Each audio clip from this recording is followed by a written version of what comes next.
যুক্তরাষ্ট্রের নিষেধাজ্ঞা সহ পশ্চিমা বিশ্বের নানা চাপের মধ্যেও সামরিক ও প্রতিরক্ষা খাতে এগিয়ে যাচ্ছে ইরান। এরই পরিপ্রেক্ষিতে সামরিক পদক্ষেপ নেয়ার হুমকি দিয়েছে ইসরায়েল। এর তীব্র নিন্দা জানিয়েছে তেহরান। দেশটির পররাষ্ট্র মন্ত্রণালয়ের মুখপাত্র ইসমাইল বাকি বলেন, ইরানের প্রতিরক্ষা সক্ষমতা নিয়ে পশ্চিমা সমালোচনা উদ্ভট ও অযৌক্তিক। বলেন, পশ্চিম এশিয়া অঞ্চল দখলদার সত্তা দ্বারা আক্রান্ত, দীর্ঘদিন ধরে আগ্রাসন ও আইনবিরোধী আচরণে আসক্ত। তাই নিজেদের প্রতিরক্ষা সক্ষমতা সর্বোচ্চ পর্যায়ে উন্নীত করা ইরানের কেবল দায়িত্বই নয়, অপরিহার্যও বটে। তেহরান বারবার জোর দিয়ে বলে আসছে, তাদের সামরিক অগ্রগতি কেবল প্রতিপক্ষ, বিশেষ করে ইসরায়েল ও যুক্তরাষ্ট্রের হুমকির বিরুদ্ধে প্রতিরোধ ক্ষমতা বাড়ানোর জন্য।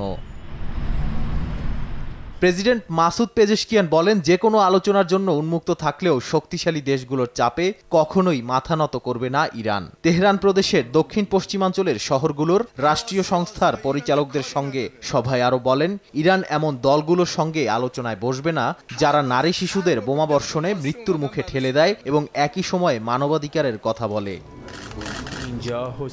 বিদ্যমান সংকট কাটিয়ে সর্বোচ্চ ধর্মীয় নেতা আয়াতুল্লাহ আলী খামেনির নির্ধারিত লক্ষ্যে পৌঁছাতে সবাইকে একত্রিত হওয়ার আহ্বান জানান ইরানি প্রেসিডেন্ট।